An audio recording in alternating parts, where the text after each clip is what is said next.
Հայաստանի Հանրապետության խորհրդարանում հետաքրքիր զարգացումներ են տեղի ունենում, շատերս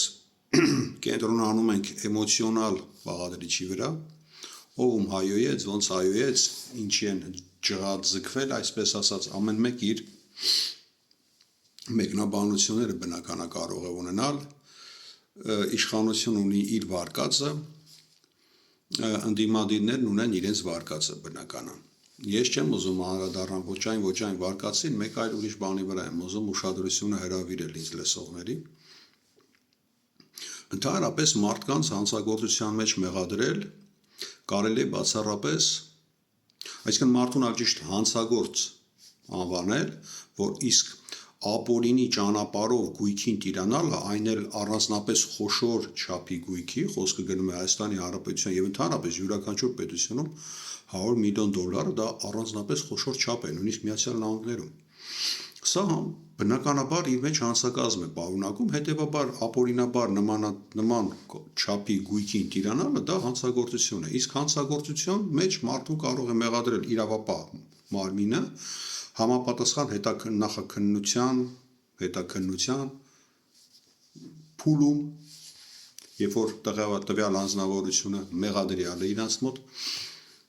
ֆիքսվել իբրև կամ էլ քաղաքական այսպես ասած գործիչները, հասարակական ակտիվիստները իրավունք ունեն տվյալ մարդուն պիտակավորել հանցագործ լինելու մեջ, երբ որ դատարանի որոշումը, դատարանի վճիռը, մեղադրական դատավճիռը ուժի մեջ մտնի։ Մինչ այդ մարդն անմեղ է եւ ընդհանրապես նմանատիպ հայտարարություններ անելն անօրինական է, որտեղ դուք մարդու փաստորեն մեղադրանք եք ներկայացնում, անհիմն պիտակավորում եք մարդուն նրան համբավ։ Մանավանդ որ խոսքը գնում է հասարակությունում համապատասխան հեղինակություն ունեցող երկրի այնպիսի քաղաքացու մասին, որ այդ երկիրը առնվազն 10 տարի ղեկավարել է։ Սա դեռ վերջը չի։ Երբ որ մարդուն արդեն մեղադրանք է, մեղավոր է ճանաչում իշխող քաղաքական ուժի ներկայացուցիչը, օրինակի համար խորհրդարանում իշխող ֆրակցիայի պատգամավորը, այն էլ խորհրդարանի փոխնախագահը, մասնավորապես Ռուբեն Ռուբինյանը, իսկ մեկ այլ պատգամավոր է Թունյանը, արդեն փողերն է հաշվում, տարադրամը վերածում ԱՄՆ դոլարի հաշվի տենականի դոլար անում,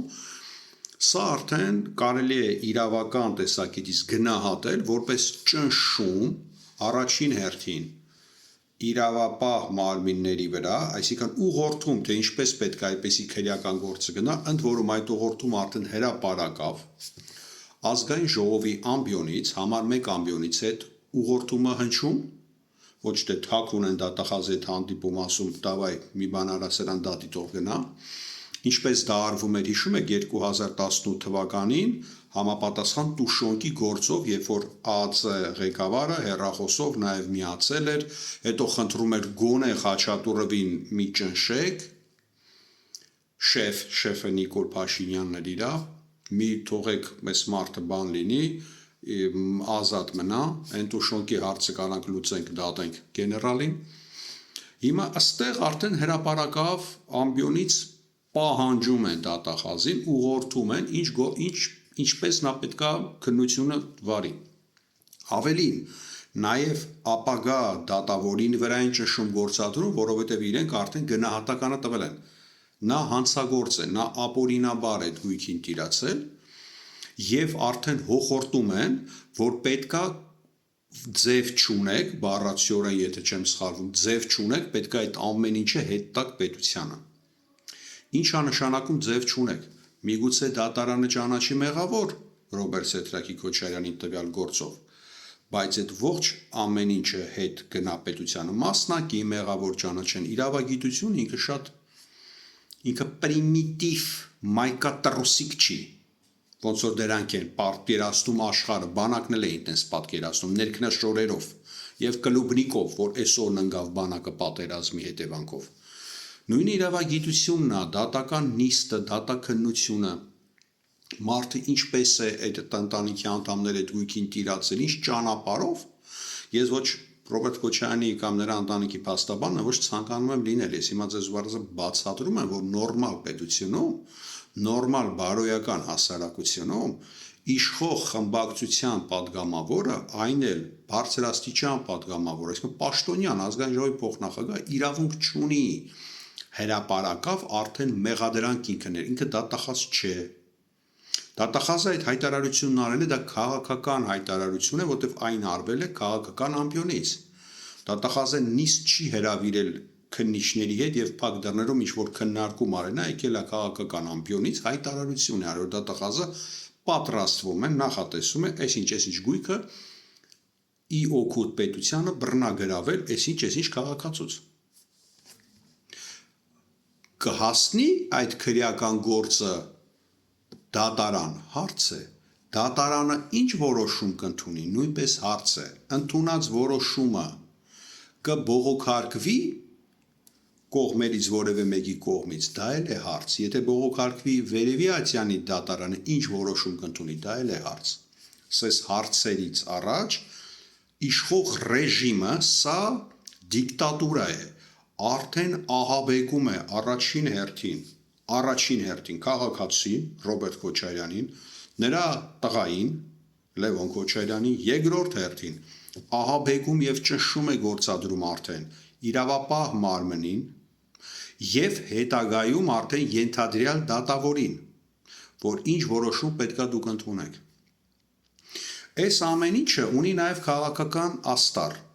Սա իրավականն էր, ես որ ձեզ փորձեցի պրիմիտիվ շատ մակերեսային մակարդակով ներկայացնել, որ սա խուլիգանություն է, սա քաղաքական, իրավական խուլիգանություն է ինչ տեղի ունենում։ Եթե նույնիսկ կրկնում եմ Ռոբերտը մեղավոր է Քոչարյան, դրա համար կա դատարան։ Դատախազությունը իբրև պետության շահերը ներկայացնող գդիմի դատարանում Ռոբերտ Քոչարյանը կունենա իր փաստաբանները բնականաբար եւ այնտեղ կգնա այդ բանավեճությունը, այսինքն կգնա դատական նիստ, այդ դատակ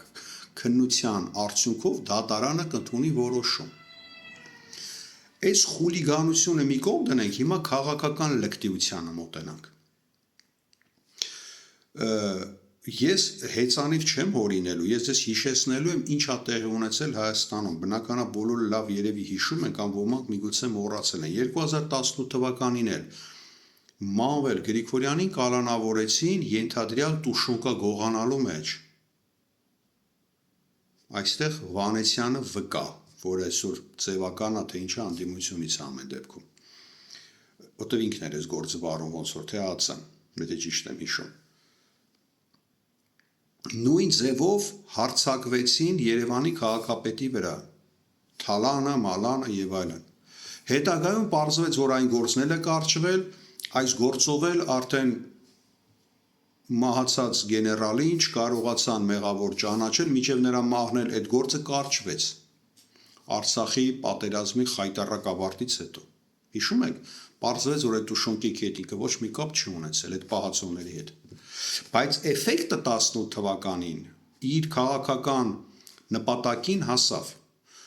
Մարդկանց մեծ մասը, որոնք այլ պատճառներից միգուցե ելնելով մամուլում կամ այլտեղ հրապարակված նյութերից ելնելով ինչ որ համապատասխան վերաբերմունք ունեին Մանվել Գրիգորյանի նկատմամբ, հիմա էլ Տուշոնկի գողը, երեխաների օգնության գողը, հիշում եք ինչ որ բանդերոլներ էինք թե նկարում էին, ինչ գործոներ այդ բանդերոլները այդ պատվալում նկուղում ով էր բերել այդտեղ դրել, ինչի համար էր դրել, բայց իսախ այդ գեներալի վրա կապեցին, նսեր մածրեցին, այդ անձնավորությանը անիմաստ եւ անհիմն ոչ մեկ հետո ներողություն չխնդրեց եւ շարունակեցին իրանք հիմա խնդիրը կայանում է նրանում, որ սրանք հոտ են առե համապատասխան ուժային կենտրոններից սրանց ցայտնոտի մեջ են դրել ուղակի կամ անուղակի եւ այս բոլորը մուրը հանում է Ռոբերտ Քոչարյանից շատ հարմար տարբերակ է եւ միգուցե իրանք հաշվել են որ վտանգը իրենց սպառնում է Ռոբերտ Քոչարյանը եւ համ Ռոբերտ Քոչարյանին են ուզում հարվածեն, համ ձերքետ շոու կսարքեն ձեզ համար, որովհետեւ հետ հավանաբար ամռանը ինչ որ մի բան սրանք պետք է անեն կամ սրանց գլխին պետք է մեկն անի։ Զգում են հոտը եւ այս կաշա են ձեր գլխին սարքում, Աստված չանի, այլ ավելի ծանր հարվածներից ձեզ շեղելու համար։ Եվ իրենց նաև օգնում է բնականաբար այսպես կոչված ընդդիմությունը, արևմտամետ խուլիգանները, դրանք խուլիգան քաղաքական հանցագործներ են, որպես քաղաքական պատուհասներ, որովհետև անհասկանալի է, որտեղից պետք է դրանցից համապատասխանի ձեռքում հայտնվի ինչ-որ Հայաստանի Հանրապետության քաղաքացի Ռոբերտ Քոչարյանի կամ նրան ինչ-որ նրա հետ ինչ-որ կապ ունեցող այլ քաղաքացիների անշարժ գույքի վերաբերյալ ինֆորմացիան որտեղից պետք է նրա ձեռքում լինի։ Սա նշանակում է, որ Հայաստանի իրավապահ համակարգում կամ համապատասխան գերատեսչություններում, որտեղ ֆիքսվում են գույքը ունեցվածքը, կադաստրում պոլնի բարդակա։ Բանկային գաղտնիության ոլորտում պոլնի բարդակա։ Ով ինչ ուզում վերցնում է կամ տպում տալիս են սրանց ձեռը, ասում են կարտացեք, դրեք YouTube։ Այս մեթոդով սկսեցին Հայաստանը ղեկավարել։ Առաջին օրվանից հիշում եք, որ մտան Հայաստանի Հանրապետության նախագահի ընդունարան, գնացին զուգարանը նկարեցին։ Հիշեք, չէ, 18 թվականի մայիսին ինչ էր տեղի ունենում։ Հետո էլ նստեցին Հայաստանի նախագահի, դա համար 1 սենյակն էր աշխատանքային, Հայաստանի Հանրապետության նախագահ պետության ղեկավարն էր, այդ պետմարտու աշխատասենյակում այդ սեղանն էր, ռուսերեն ասած ժուրնալնի ստոլիկ, որ ինքը դե մարդ էր ընդունում, այդտեղ կոֆե էին խմում, կարթ էին խաղում, սելֆի էին անում այդտեղ իրանք։ Հիշում եք, այդ ձևի պախարակեցին եւ գաղտնիության սկզբունքը, էթիկայի սկզբունքը, մարդու զուգարանը չեն նկարում երկրի նախագահի։ Հիմա իրանք մտել են ձեր բանկային արդեն տվյալների մեջ են մտել։ Եթե դուք ոմանք մտածում եք, որ լավ Արցախը տանք հանգիստ կապրենք, ասենք քաղաքականապես եւ այլ մակարդակներում դուք դեռ հասեիք, չէիք ընկալում դա, կարող է հիմա էլ չեք ընկալում, ընկալելի է, հիմա ըմբռնելի է կներեք, տենց մարդիկ էլ կան, դպրոցում լավ չեն սովորել կամ դայս տիրակությունը լավ չեն ստացել, ինչ-ինչ պատճառներով այդ ձևի են մտածել, որ Արցախը կապել են ինչ-որ մի հատ թալանչու հետ, եթե այս մեր Ղարաբաղցին թալանչի է, ում ճանաչում ենք մենք կամ չգիտենք ինչու ինքը լավ ապրում, ուրեմն պետք է Արցախը հանձնենք, Արցախն է դրա համար մեղավոր։ Կա տենց, ասենք, մտածելակերպ ունեցող, բայց հիմա գոնե դուք արդեն ձեր գրպանին են կպնելու, դուք հասկացեք, եթե նրանք կարողանում են ստանալ գաղտնի ինֆորմացիայի դոստուպ ունեն, Ռոբերտ Քոչարյանի նման մարդու բանկային հաշիվները եւ այլն, ձեր հաշիվները իրանք թափանցիկ այսպես նայում են, որտեղ եք քարտով վճարումներ կատարում, տեսնում են, ինչ եք առնում, տեսնում են, ինչ բնակարաններ ունեք, տեսնում են, ամեն ինչ տեսնում են։ Երբ պետք լինի դա ձեր դեմ շանտաժի տեսքով օգտագործելու են, դուք նյուժելի այդքան արդեն բարոյապես ցածր մակարդակի վրա եք, որ սա էլ եք հանդուրժելու, որ ձեր ննջարան է մտնեն, սա էլ եք հանդուրժելու։ Այսինքն տեսականորեն իրանք կարող են նաև ձեր տվյալներին էլ դոպուսկ ունենան, ով ինչ հիվանդություն ունի, մեկի երեխեն ասենք ուղեղից է հիվանդ, մարդը ամաչում ամենտեղ չի պատմում, ու պարտավորել չի, հետ էլ կբռնեն կհրապարակեն, դրանք դրան էլ են ընդունակ լինելու։ Պարզապես ես հիմա ձեզ փորձում եմ ներկայացնել մի հատ ուրիշ տեսակետից սրանց անբարոյականության մակարդակը։ Եվ այս լրագրողներն էլ իրանցից բեթար են։ Օրինակ այսօր ես նայեցի, ապշեցի, ես այնպես բան չէի կարող իմ կյանքում պատկերացնել, որ Ռուբեն Ռուբինյանը, որը Հայաստանի Հանրապետության ազգային ժողովի դահլիճում Ռոբերտ Քոչարյանին անվանեց համբալ, հեսա դրան կանդրադառնամ, սա խայտառակություն է, եւ նաեւ սպառնաց, որ Լևոն Քոչարյանին ուզում է ծեծի եւ հազիվ է իրան զսպում, դրա հոլովակն էլ կա։ Նա Հայաստանի հանրային հեռուստաալիքերության ալիքում այսօր եթերում փորձում էր Պետրոս Ղազարյանին հիմնավորել, ճիշտ է, մի քիչ սարկազմով, բնականաբար մի տեղ քաղաքական դիվիդենդ հավաքելով, բայց հիմնավորել Ռոբերտ Քոչարյանի, Սերժ Սարգսյանի քայլերը կամ Հայաստանի Հանրապետության ազգային ժողովի այլ ընդդիմադիր պատգամավորների, որոշ ընդդիմադիր պատգամավորների քայլերը։ Դուք պատկերացնում եք, այսինքն ինչու էր նա փորձում հիմնավորել, որտեղ արդեն ճակերտավոր անկախ լրագրողը Հայաստանի հմեկը դա դարել է ռուպռը, արդեն ինքը նացիզմ է քարոզում, այդ սրանից ներքև դնոր չկա, Ամեն ինչ կարելի անել, կարելի է ռուսացիացություն քարոզել առավոտից իրիկուն, որտեվ դրա համար համապատասխան ուժային կենտրոններից 2 կոպեկ փող կստանաս, կարող է մի հատ ինչ-որ ուրիշ լավ բան քեզի տան, ասենք կանֆետ էլ տան լավ։ Ասենք անում են էդի դրա համար բնական է, թքած ունեն Ռուսաստան կա թե չկա, եւ նույնպես այդ Ռուսաստան քննադատողները թքած ունեն արևմուտք կա թե չկա, կարևորը փողը լինի, արևմուտքից ուտեն իրանք այդ փողը, իրանք արևմուտքին էլ ավելի միգուցե ավելի շատ են ատում, քան Ռուսաստանի, խնդիրը այստեղ դրա փողի մեջ է, բայց մեկը արդեն նացիզմը քարոզում, ընդ որում ուշադրություն դարձրեք սրա վտանգավորությունը, նացիզմը քարոզումը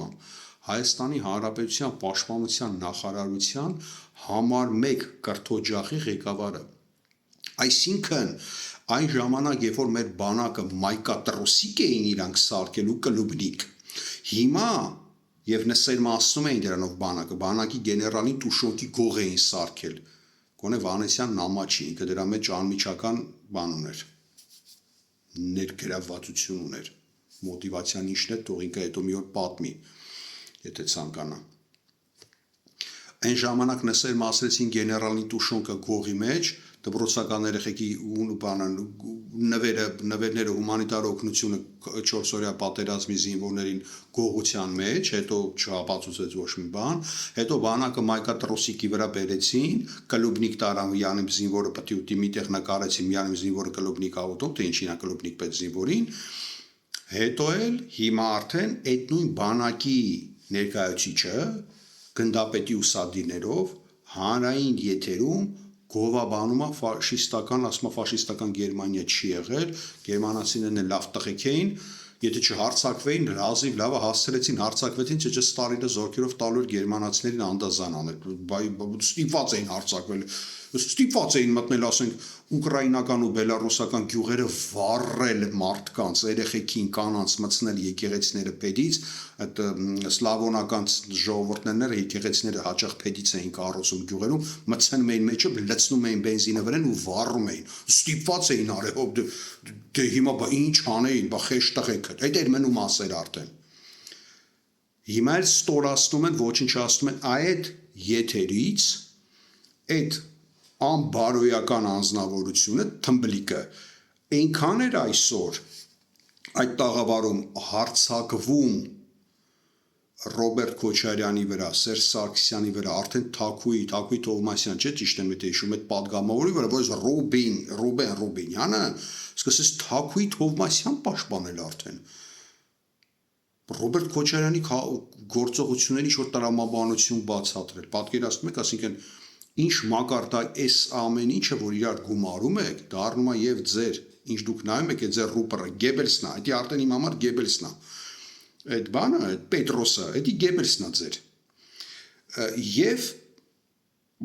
այսինքն այս ֆյուրերի տեղակալը, որ եկել էր, զարմացավ, ասաց, որ այս Գեբելսը ոնց է հարձակվում Թաքուի Թովմասյանի վրա, մի վարքեն պաշտպանեմ, էլի դա չի կարելի շուտկի, լավ։ Ռոբերտին կարանք հիմա քննադատենք, հանցագործ ճանաչենք, բայց այս Թաքուին հիմա 3 հատ բնակարանը հիմնավորված է, էլի դա հիմա կարող ամուսինն աշխատել է ունեին։ Հասկացաք, այսինքն այս մակարդակին արդեն եկել ձեր մոտ վիճակը։ Եվ դուք այս ամեն ինչը հիմա մտածում եք, այդտեղ ինչ անենք, մենք պաշտպանենք Ռոբերտին, թե Ռոբերտը Պուտինի մարդն է, թե չպաշտպանենք, թե Սերժի կողմնացնենք, չէ որ Սերժի կողմնացնենք մի շիկն է գալու։ Արա դուք հասկանում եք ձեր գլխին ինչ են սարքում։ Սա վերջն է արդեն։ Չնայած գիտեք ինչ, երևի չէ վերջը չի, ես իրանք կմնան մի ամիս հետո ավելի բետար բան են անելու, որ ասում մենք գիտենք թե արդեն մենք на дне, դա բայց ասում է снизу постучались, հիմա այս մեր վիճակն է։ Ես չնայած ասում եմ վերջն է, բայց կարծիքով մի քանի շաբաթ հետո կամ մի ամիս հետո կրկեսը կշարունակվի։ Եվ սա իրականում կրկես է քաղաքական իմաստով, շոուն շարունակվում է։ Եվ նորից հիմա ավարտելով իմ խոսքը վերադառնամ այն թեմային, որը ես մի անգամ հրապարակել եմ իմպիչմենտի։ Ես ինքս անձամբ կարծում եմ, որ իմպիչմենտի գաղափարը ճիշտ է այսօր։ Միգուցե 1 տարի, 2 տարի առաջ այլ կարծիք կարող ունենայինք, որովհետև իրավիճակը ուրիշ ձև էր։ Այլ, այսպես ասած, հույսեր կային։ Միգուցե չեմ կարող ասել, այն ժամանակ չեմ մտածել, բայց հիմա այս իրավիճակը ինչ տիրում է Հայաստանի Հանրապետությունում, որը իրավաբանորեն առնվազն 1 տարի հետո պետք է գնա խորհրդարանական ընտրությունների հերթական, եթե ոչ ֆորս մաժոր չլինի, արտահերթ չգնա իշխանությունը։ Հիմա օրհասական է լսել այն ինչ որ ասում է Էդգար Ղազարյանը, դե ակտիվները իրանք են, Էդգարն ու Նարեկն է, միգուցե էլի շատ տասնյակ հազարավոր մարդիկ են խոսում, չգիտեմ, բայց ինչ իրանք առաջարկում են, իմպիչմենտը անպայման պետք է գնա։ Մարդիկ օրինակի համար ինձ այսօր ասում էին, բայց եթե տենց դու կարծում ես, այսինքն ես կարծում եմ, որ իմպիչմենտը ճիշտ է, Ռոբերտ Քոչարյանը ինչի հետ քայլին չի գնում, ուրեմն Ռոբերտ Քոչարյանը հասկանում է, որ ես իր գլխին սարքում են սերժականները, տիպը, որովհետև քանի որ հաշվի առնելով Էդգար Ղազարյանի ու Նարեկ Մալյանի անցած ճանապարհը, մարդիկ պատկերացնում են, որ սա ինչ որ, չգիտեմ, խի են տենց պատկերում, բայց տենց է, հիմնավորումը հասկանում եմ, Սերժ Սարգսյանի սարքած խաղն է։ Ես չգիտեմ ում սարքած խաղն է, ինձ թվում է ոչ մեկի սարքած խաղն էլ չի։ Ես եթե կողքից եմ նայում եւ առանց էմոցիոնալի, առանց այդ ներքև մտնելու ով ու մարդն է, ինչա, գիտեք, էսի բառը նիկոլիզմը մեզ փաստորեն հաղթում է, թե մենք հիմա էլ այս վիճակում գտնվելով քաղաքական իրադարձություններին ուզում ենք գնահատական տալ ելնելով նրանից, թե ով է որտեղ աշխատել անցյալում կամ որ կուսակցության անդամ ա եղել Էդգար Ղազարյանը կամ որ հիմնարկում աշխատել Նարեկ Մալյանը։ Սա աբսուրդ է։ Պետք է նայել առարկայական թեմային։ Ես հիմա ձեզ առարկայական իմ վարկածը բացած, ես Ռոբերտ Քոչարյանի հետ չեմ հանդիպել, միգուցե սխալվում, բայց սա իմ վարկածն է, որը կարծում եմ հիմք կարա ունենա։ Հիմնավորված է, տրամաբանության վրա եմ հիմնում։ Հայաստանի Հանրապետությունն ինքը խորհրդարանական կառավարման երկիր է։ Ցավոք սրտի, բայց դե, էտա։ Խորհրդարանական կառավարման երկրում մանավանդ խորհրդարանական կառավարման երկրում նախագահականում էլ է ըստ էության այդ ձևի, բայց խորհրդարանում ինքը ավելի ընդգծված է, քաղաքական կուսակցությունն է մասնակցում գործընթացներին, մասնակցում ընտրություններին եւ նամանավանդ Հայաստանի պարագայում գալով խորհրդարան ունենալով մեծամասնություն կարողանում առաջարկել վարչապետ։ Միջև այդ պետք է ինքը փողոցում ունենա վարչապետի թեկնածու։ Ֆիքսեցինք, չէ՞, քաղաքական ուժը ոչ թե ես լսող դու, լավ, ես էլ եմ մի կողմ, ես Գերմանիայում եմ, լսող դու Հայաստանում ապրող, դու չես կարող ինքդ մենակ որպես մարդ ասել ես հիմա գնում եմ փողոց եմ դուրս գալի ու ներկայացնում եմ վարչապետի թեկնածու։ Այդ ձևի մեկն արեց խաչով, ինչ պատահեց դա։ Դες չի կարելի քաղաքական տեսակետից ելնելով։ Քաղաքական ուժը ինքը պիտի ներկայացնի։ Ռոբերտ Քոչարյանի եւ Սերժ Սարգսյանի տարբերությունները այստեղ մեկ է, այսինքն իրանք ունեն բազմաթիվ տարբերություններ, բայց քաղաքական տեսակետից այստեղ մեծ է նորից։ Այստեղ Սերժ Սարգսյանը ունի պրիվիլեգիա։ Իր դիրքերը քաղաքական տեսակետից ավելի պինդ են, ինչու՞։ Որովհետև ինքը քաղաքական ուժի ղեկավար է, ինքը հստակ ինստիտուցիոնալ առումով ունի հենարան, ինքը ունի տուն, քաղաքական տուն ունի։ Ռոբերտ Քոչարյանը չունի։ Միգուցե իր սխալն ա եղել անցյալում 90-ականներին, երբ որ նախագահը ինքն էլ կարար ինիցիировать աներ քաղաքական կուսակցություն հիմներ եւ այլն, էական չի, արդեն դա անցել է։ Նա չունի, նա անհատ է։ Անհատը ինքը չի կարող իմպիչմենտի գործընթացի մեջ մտնել։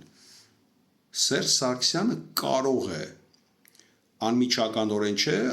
բայց իր կողմից ղեկավարվող խմբակցության դե յուրե, հա, որտեվ ՀՀԿ-ն դա ինքն է ղեկավարում, ինքը այդ կուսակցության ղեկավարն է։ ՀՀԿ-ն կարող էր դանել, բայց համապատասխան իրավիճակից ելնելով ՀՀԿ-ն որոշում է ընդունել, որ ինքը տեխնացու չունի, այսինքն Սերժ Սարգսյանը իրանց տեխնացու չի եւ ընդհանրապես տեխնացու չունի։ Եվ դա գրավոր հրապարակել է։ Եվ միաժամանակ հաշվի առնելով, որ համապատասխան իր պատճառներից ելնելով Հայաստանի Հանրապետությունում այսօր Ռոբերտ Քոչարյանը համեմատաբար ավելի շատ վարկանիշ է վայելում, քան Սերժ Սարգսյանը, համեմատաբար, իրականում շատ ցածր է նրա վարկանիշը, բայց համեմատաբար Սերժից բարձր է։ Սերժ Սարգսյանի քաղաքական ուժը առաջարկում է դուք ավելի շատ շանս ունեք։ Մենք մերժված ենք փաստորեն 18 թվականին։ Մենք ձեզ կօգնենք, եթե դուք ներկայացնեք ձեր քաղաքական ուժին։ Ռոբերտ Քոչարյանը չի կարող ինքը իրան ներկայացնի կամ չի կարող նիստ հրավիրի եւ իրան ասի ինձ առաջարկեք, որովհետեւ ասում եմ հենարան քաղաքական նա չունի։ Հայաստան դաշինքը դա քաղաքական միավոր չէ ըստ էության ինստիտուցիոնալ առումով դա 21 թվականին ստեղծված մարմին էր, որը մտել է ազգային ժողով, արդեն քայքայվել է այնտեղ։ Սյունիքի համապատասխան կուսակցություն էլ գոյություն չունի, համապատասխան ինտելեկտուալ են, անհատներ, որոնք մտել էին պարլամենտ, դուրս են եկել, մանդատները վայր են դրել, ինչ-ինչ պատճառներից ելնելով։ Հետևաբար իբրև ինստիտուցիոնալ առումով քաղաքական ուժ, որը ի վիճակի է իմպիչմենտի գործընթաց սկսել եւ տապալելուց հետո ազգային ժողովում դուրս գալ փողոց, դա դաշնակցությունն է։ Դաշնակցություն կուսակցությունը ցավոք սրտի հայտարարեց պաշտոնապես իր խմբակցության, իր կուսակցության ղեկավարի շուրթերից, այլ հեղինակավոր երկար ճանապարհ անցած դաշնակների շուրթերից, որ նրանք չունեն վարչապետի թեկնածու եւ նպատակարար չեն գտնում իմպիչմենտի գործընթացը սկսել։ Այստեղ Ռոբերտ Քոչարյանն ինքը թակարդի մեջ է։ Հասկանում եք, նա պետքա հրապարակավ դուրս գա դաշնակների դեմ, ասի դաշնակցությունը ինձ չի առաջարկվում, խնդրում եմ առաջարկեք դուք ՀՀԿ։ Ռոբերտ Քոչարյանը միգուցե հարգանք ունի անցած ճանապարհի համար դաշնակների նկատմամբ եւ չի ուզում էձևի ստորացնել դաշնակներին։ Հետո Ռոբերտ Քոչարյանը կարող է վստահ չի, որ ՀՀԿ նրանք առաջարկի, որտեվ քաղաքական տեսակետից սա էլ է մի քիչ աննորմալ։ ՀՀԿ-ն ունի իր առաջնորդն ու ղեկավարը, բայց ինքը որոշում է ընդունել, որ ինքը չունի վարչապետի տեխնացու, որտեվ Վարկանիշ իրը ծածել է։ Հիշում եք, ՀՀԿ-ն նաեւ 2018 թվականի աշնան ընտրությունների չմասնակցեց։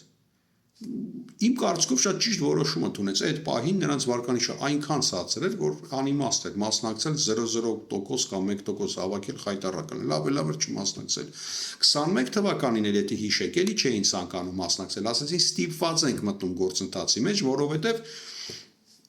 արդեն պետք է ընտրությունները լինեն, գոնե մի բան անենք, բայց եթե ես իմ հիշողությունը ինձ չի դավաճանում, Սերժ Սարգսյանը հստակ հայտարարել է, որ նա ստիպված է մտնում դրա մեջ, սրտով չէր։ Որտեվ սրա հետ ասում էր հնարավոր չի գնալ ընտրությունների եւ մարտավարի ընտրություն տեղի ունենա Նիկոլի հետ էր, բայց քանի որ Ռոբերտ Քոչարյանը մտել էր այդ գործընթացի մեջ եւ միգուցե նրան առաջ որովհետեւ նրան առաջարկել էր դաշնակցությունը, դրանք էլ էին մտել ու ունենք են ինչ ունենք, այս պարլամենտ ունենք։ Հիմա այս իրավիճակում նրանք ովքեր հասկանում եմ, որ impeachment պարտադիր է։ Ես մի 10 րոպեանոց վիդեո ունեմ, պարտադիր է, եթե հիմա չանեք, ամիսներ հետո ավելի վատ է լինելու ձեր վիճակը։ Ընդդիմություն, մարդիկ, հայեր, որոնք ցանկանում եք Նիկոլից բրծնել, դուք 3 ամիս հետո ձեր վիճակը Հայաստանում ավելի ծանր է լինելու։ Եկող տարի ամռանը ընտրությունները երբ տեղի ունենան, անհնարին է լինելու իրան հաղթել։ Ընդդիմություն Հայաստանի ազգային ժողովում լեվելելու է Բաբաջանյանը պայմանական ասած Արամ Սարգսյանը ու նմանատիպ մարդիկ դաշնակներն չեն լինելու ձևական նույնիսկ ընդեղ նստած այլևս իբրև ընդդիմություն իդեալական չի, բայց ամենավերջին պահն է, իդեալական կլինել անցյալում անել, ամենավերջին պահն արդեն որտեղ տեսական հնարավորություն կա Նիկոլին հաղթել։ Հիմա ազգային ժողովում գործընթացը սկսել, ստիպեք դաշնակներին մի ձև, իրենք շատ խորամանկ են, ամեն ձևի փախնում են պատասխանատվությունից, բայց մի ձև դրանց պետքա ստիպել, որ դրանք, օրինակ Նարեկ Մալյանը ամեն օր կարդում եմ իր Facebook-ում, ինքը արդեն շանտաժի մեթոդով է, ճարահացյալ է երևի, չգիտի ինչ անի, արդեն շանտաժի մեթոդով է խփում դաշնակներին, հիմա էլ արդեն Ռոբերտ Քոչարյանին է հրապարակավ հարց տալիս, ինչ եք մտածում։ Իմ կարծիքով Ռոբերտ Քոչարյանը չգիտի ինչ անի, որտեվ ասում քաղաքական ուժ չկա, որ իրան պաշտպանում է հիմա։ Պետք է մեկը մի հատ կուսակցություն ասի մենք impeachment-ի գործընթացը սկսում ենք, որտեղ մեր տեխնացուն Ռոբերտ Քոչարյանն է։ Impeachment-ի գործընթացի համար դուք պետք է ունենաք տեխնացու։ Հետո այդ տեխնացուը դուրս գաք փողոց, որտեղ պարլամենտի impeachment-ի գործընթացը տապալվելու է, բնական է կպայականները կողմ չեն կվերկելու։ Դաշնակներին պետք է ստիպեք դա անել, եթե չանեն, շարունակվելու է ստորացումը ընդդիմության, այս ծերծկրտուկն է շարունակվելու է շանտաժ իրավապահ համակարգի վրա, հրապարակայնորեն են շանտաժի ենթարկելու, որ դատեք Ռոբերտին, դատեք Լևոն Քոչարյանին, Ռոբերտ Քոչարյանի սրան, նրան, հետո ստիպելու են դատարաններին, այսինքն մեղադրանք ներկայացրեք ուղղակի դատարան, հետո ստիպելու են դատարաններին, որ այս մարդկանց դատեն ինչ-որ մի ձև, կամ էլ եթե չդատեն, չկարողանան, շոուն շարունակվելու է մինչև 26 թվականը, մինչև հերթական խորհրդարանական ընտրությունները, որի հետևանքով դատական նիստեր է լինելու, ոչ Ռոբերտ Քոչարյանն է կարողանալու մասնակցի նախընտրական փուլին, գործընթացներին ոչ մեկ, այսինքն դուք այլևս չեք կարողանալու օբյեկտիվորեն հաղթել Նիկոլ Փաշինյան, դա լինելու անհնարին արդեն։ Հենց որ հիմա պահն է արդեն, որ վաղվանից այսօրվա խայտառակությունը ինչ տեսակ, ազգային ժողովում այսօրվա լկտիությունը ինչ տեսնում եք Հայաստանի հանրային հեռուստաընկերության ալիքում, սրանից հետո եթե դուք ռադիկալ քայլեր չսկսեք անել, ընդդիմություն, մասնավորապես դուք դաշնակցական կուսակցություն կամ հայտարարեք, որ դուք նիկոլական եք, մարդիկ ձեզանից վազն անցնեն, կամ էլ եթե ընդդիմություն եք, մարդավարի ձեր պարտականությունները որպես ընդդիմադիր կատարեք, ընդունեք Սերժ Սարգսյանի կողմից առաջնորդվող քաղաքական ուժի առաջարկը, ընդունեք Հայկ Մամիջանյանի բերանով, ձեզ արդեն ասեցին։ Էդգար Ղազարյանը արդեն հոգնել է ասել, մնում է արդեն չգիտեմ, ուրիշ օտար լեզուով ձեզի բացատրի հետի։ Ընդունեք այս առաջարկը, գնացեք փոխզիջումային տարբերակի, պաշտոններ եք ապագայում ակնկալում, ինչ եք անում, դեսպանների պաշտոններ եք ուզում, նախարարների որոշ, քննարկեք ձեր մեջ արդեն այս կուսակցության եւ ձեր դե յուրե ղեկավար Ռոբերտ Քոչարյանի հետ, ու Ռոբերտ Քոչարյանի ներկայացրեք, որ ՀԿ-ն էլ պատժեր կանի ու ելնեք փողոց։ Պարլամենտում տապալուց հետո դուրս գաք փողոց եւ այդ տանձիկ բաքսյորսկի չդառնաք։ Եվ այս լկտիությանը, սա արդեն գագաթնակետն է։ Հասկանում եք, սա գագաթնակետն է արդեն ձեզ սպառնում են, չեք ամաչում դուք։ Ձեր դե յուրե քաղաքական ղեկավարին արդեն Հայաստանի Հանրապետության ազգային ժողովի փոխնախագահ, որ հանգարց կասկած չլինի, Նիկոլը ուրիշ բան նկատի ուներ համբալի տակ, ինչ մարդ եկավ ամբիոնից, այո, ասեց, անուղղակի ձևով, համբալը իր համար Ռոբերտ Սեդրակի Քոչարյանն է։ Կարդաց են շինցու մեղադրանքները, որ բռնել էր դատախազությունը կարդացել էր։ Կարդաց ասած այս մարդը համբալն է։ Իսկ Լևոն Քոչարյանը ասեց ինձ հազիվ եմ զսպում, չապտակել, մենք հազիվ ենք մեզ զսպում, այսինքն մենակ չի, ազգային ժողովի քաղաքացիական պայմանագիր խմբակցության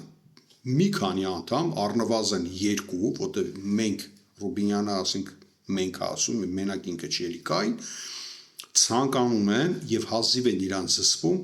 Լևոն Քոչարյանին ապտակեն, այսինքն ֆիզիկական բռնության ենթարկեն Հայաստանի Հանրապետության ազգային ժողովի ընդդիմադիր պատգամավորին։